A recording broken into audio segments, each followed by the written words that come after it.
El tatuaje criminal no es un adorno, sino un código que en el mundo tras las rejas decide la supervivencia o la caída, y un solo trazo de aguja puede tener consecuencias mortales.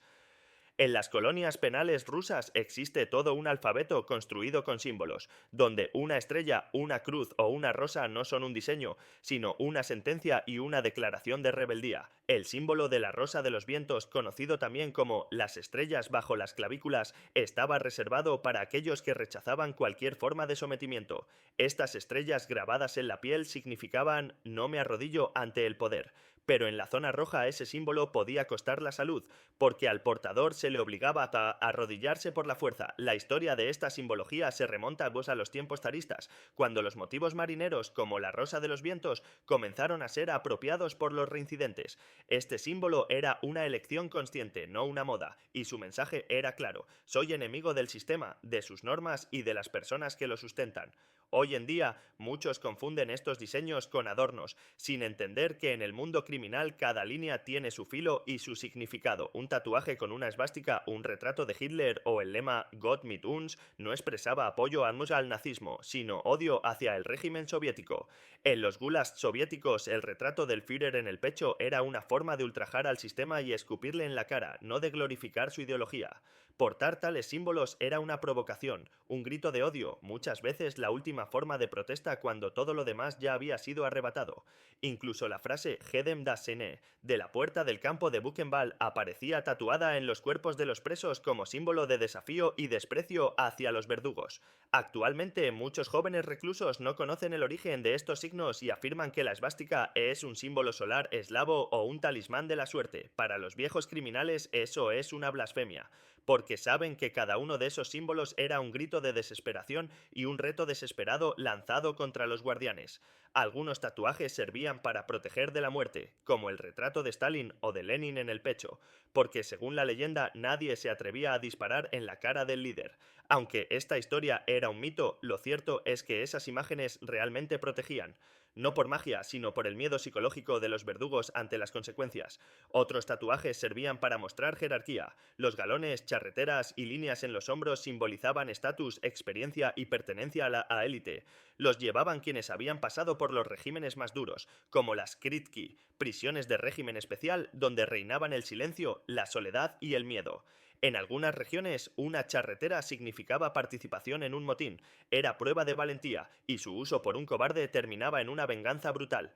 En Ucrania, tal tatuaje solo podía tenerlo alguien que hubiera participado en una resistencia armada. Los demás tenían prohibido usarlo, y violar esta regla podía llevar a una discapacidad de por vida. En Bielorrusia, la charretera indicaba haber estado en la Bura, la prisión interna del campo donde la brutalidad superaba todos los límites. Algunos galones recordaban a los patrones de los húsares con bigotes y flecos, grabados con orgullo en los hombros, muchas veces sin anestesia, en un silencio lleno de dolor. No existía el lugar casual. Cada hombro, pecho o espalda tenía su significado, y mover un diseño podía significar una declaración falsa. Otra categoría eran los tatuajes religiosos, iglesias con cúpulas, cristos y vírgenes, que en desafío al poder tenían un significado más profundo que la simple devoción. Cada cúpula en una iglesia representaba una condena, no se podía tatuar solo dos, porque simbolizaban tres o más sentencias. La falta de cruz en la cúpula indicaba claramente: esta persona sigue cumpliendo su condena, aún no ha terminado su camino. En tiempos del comunismo, las imágenes sagradas estaban prohibidas, por lo que tatuarlas era un acto de valor y una prueba de resistencia contra el totalitarismo. Las íconas grabadas en el pecho o en toda la espalda eran como estandartes de guerra, sacrílegas, pero llenas de desesperación. Incluso los angelitos, figuras delicadas, tenían un significado brutal. Eran signo de pertenencia a la casta negra, los rebeldes e indomables, pero el lado más oscuro lo tenían los tatuajes asociados a la humillación. A menudo eran tatuajes con imágenes vulgares en la espalda, las nalgas o la cara, realizados con violencia y tratados como una marca de vergüenza. Los tatuajes con una cruz y la figura de Cristo estaban reservados exclusivamente para los reincidentes múltiples, y su presencia testimoniaba el carácter excepcionalmente firme del portador. El significado de esa imagen era claro para cualquier preso. Sufrimiento e inquebrantabilidad frente al sistema eran el mensaje principal de esa composición dramática. En muchos casos, las cruces y figuras sagradas no solo tenían un rol ideológico, sino también protector. Según la leyenda, servían para ahuyentar a los verdugos. Los más valientes se tatuaban a Jesús en el pecho o el vientre creyendo que el guardia no se atrevería a patear un rostro sagrado. Ilusiones parecidas se difundían también entre los presos más jóvenes, que veían en esos símbolos una especie de armadura mágica. Sin embargo, la realidad brutal pronto desmentía tales esperanzas. Los guardias no tenían reparos en romper cuerpos y símbolos. Otros motivos populares eran iglesias con muchas cúpulas. Cada cúpula significaba una condena y era una forma de autobiografía criminal. Si una cúpula no tenía cruz, eso significaba que la sentencia aún estaba en curso y el preso no había recuperado la libertad. Algunas de estas obras eran impresionantes por su tamaño, espaldas enteras cubiertas de torres, cúpulas e iconos, cada uno contando un episodio dramático de la vida del portador. En la cultura carcelaria también se daba mucha importancia a la ubicación del tatuaje. La mano, el cuello o la rodilla tenían significados completamente distintos. Por ejemplo, las estrellas en las rodillas decían claramente: nunca me arrodillaré ante el poder aunque me amenace la muerte.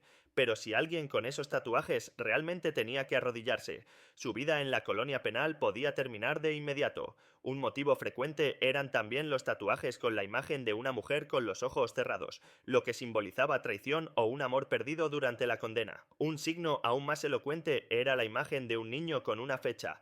No siempre era un recuerdo, a veces era un grito dramático de culpa por una vida que el padre se perdió tras las rejas. Tampoco faltaban los símbolos oscuros como calaveras, gatos negros, serpientes o ataúdes. Todo eso servía para ahuyentar a los débiles y atraer respeto.